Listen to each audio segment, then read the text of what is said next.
As I got past the shock, those few seconds of dealing with reality, my thoughts turned right to that mother of Dante. Dante's life certainly highlighted the gift of life and this fragility of life, that you can be here today and gone tomorrow. The thing that really stuck out about Dante was, he wasn't the biggest, wasn't the fastest, wasn't the strongest, wasn't the most gifted athlete, but every time he was on the field, he was the hardest working athlete.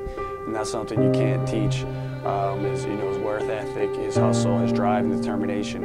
And it was pretty evident that, playing college lacrosse was a goal that he had and a goal that he really strived for. It wasn't really long thereafter that my thoughts of Dante turned somehow to the question, oh my gosh, but why?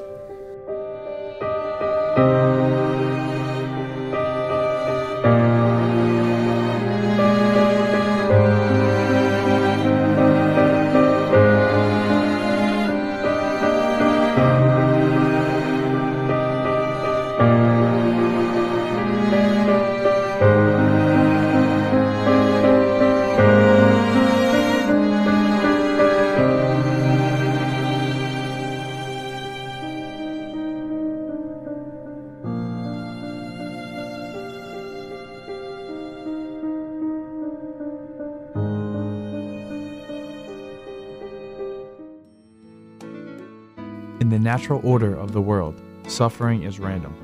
Bad things happen to good people just about as often as they happen to bad people. We have not been given a shield protecting us from misfortune, but there is, within all of us, waiting to be discovered, the strength to deal with adversity, to overcome it, and to learn from it, so we can still find love, laughter, and joy despite it. The most beautiful people I've known are those who have known trials, have known struggles, have known loss, and have found their way out of the depths. Through adversity, not only are we given an opportunity to discover our inner strengths, we are also given the gift of foresight so we can shine a light for others who go through the same experience after us. On January 12, 2014, the Neumann University men's lacrosse team had adversity knocking on its door when they lost a fellow teammate, Dante DeSiome. Dante was tragically killed while leaving the McDonald's walking with a group of friends in Clifton Heights on Baltimore Pike. A car and truck collided, pushing one of the vehicles onto the sidewalk, catastrophically killing DeSimone. Adversity was tested with the Neumann University Knights lacrosse team in many ways, one of which was being how to cope with the current situation. As we look back at this tragic event, we can't help but to remember the life of the late Dante Francis DeSimone, whom impacted the lives of many individuals. Within his 18 years of living, Dante constantly understood the meaning of life, living life to the fullest each and every day and not taking anything for granted. Young life, full of energy, full of hopes, full of dreams. Why? Neumann University and its students had a real purpose now, to rally and to support, to grieve together, but then to rally and support and celebrate Dante's life. Here at Neumann University, as we totally believe in our Catholic tradition, that we have a unique respect and reverence for the dignity of all life, but especially for the dignity of human life. And Dante's passing really epitomized how important that is, that we take every day as a blessing and that we appreciate every day and we use it well. This seemed impossible. I was speaking to Dante's mother just the Friday before, and we were preparing for him to come back to school and make sure everything was in good order. So I couldn't believe that that happened. It was like a shock that maybe it's a mistake. And that we love Dante. His personality, his spirit, while, I did not get to see him play on the lacrosse field, got to run into him every now and then here in the Miranda Center. He was charismatic. There was a joy about him that was contagious. I don't know if you can embody him in one word, phrase, or statement. I think his energy, when I say his energy is contagious, I mean, I think you guys felt that or saw that yourselves. That once he got going, once he was, you know, in the moment, you know, he could run with things.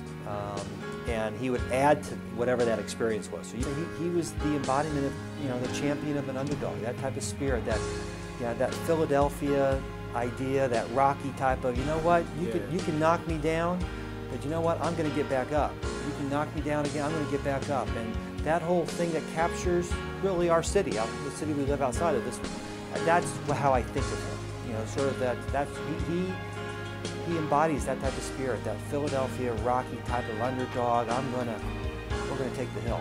We might not take the hill the way you think we should, but at the end of the day, we're gonna achieve the goal, and we're gonna get there. He's not gonna, you know, dazzle you with a nice low to high, pinging corners and things like that, but he's gonna outwork everybody, and that's exactly the type of kid we were looking for. I think it just goes to show that he came from a great home, and the type of character that he had of just like everybody around him was willing to, you know, get a laugh in here and there and not take situations too hard. As soon as I saw Rita, I saw her, you know, at the hospital and throughout, and I saw her, you know, last Friday, she was at our game. You know, I continue to tell her that I love her. You know, and I think, you know, as a program, what I've built here is a community of love and respect and brotherhood. Hearing that someone loves you, I think, is the most reaffirming and, you know, strongest feeling that you could possibly give. Just his character in the locker room. I mean, he was funny, he always had a smile on his face, he always brightened up people's day. And even on the field when things were going hard, when things were tough, he was always that kid to go to look at and he'll smile right away. He had a big heart no matter what type of situation it was. He was just that go-to guy. Like, you just go to him for everything and he'll always be there for you, someone, and help them out. Me and Dante, we played on multiple teams together, so like my favorite part was like just playing with him. We always had like great energy on the field, great connection, like just all around. Like we knew where each other were on the field at all times. I knew Dante for a long time. We played many long lacrosse games together. You know, we always like on the field like together. We were just 1 and 2, like me and him. And now that he's gone, you know, like I feel like a piece of me is like no longer there. Dante was, I mean, just a great guy. I mean, I would go to lunch with him every single day, dinner every night. On the field, he was just one hell of a player. You know, he never gave up. You know, he played one of the least sexy players on the team. He was a fogo, which means he got the ball to the offense and ran right off the field. Dante, you know, whatever he tried in or whatever he did, you know, he gave it his all. You know, and he never gave up. Whatever he tried to do, he was always putting 110% into it. Everything he did. I can't remember a single time that I saw him take a play off. It was just always do the best that he can and then push himself beyond that. Everyone gathered that night in the Miranda Center. Everyone was still on Christmas break, and they gathered. It was about 12 o'clock midnight, went into about 1 o'clock, 2 o'clock into the morning hours. And it just showed right there that a team is always together no matter what. If we're tired, we think about Dante out there. Dante texted me a week before his passing, and I'll never forget this text. I have it saved to this day. And Dante, I was talking to all the freshmen, I was talking to him in particular, and he said, I just want to come in, change this culture of the team. I know we can take this team, this Neumann Knights team, the 2014 team to the playoffs, and we can do some damage in the CSAC.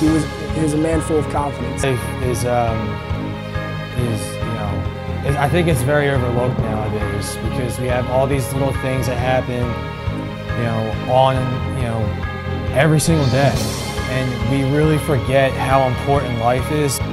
They don't have tomorrow. People talk about tomorrow all the time, but all we really have, we have today. We have right now in this moment, and I think that's one aspect of life that is so overlooked now.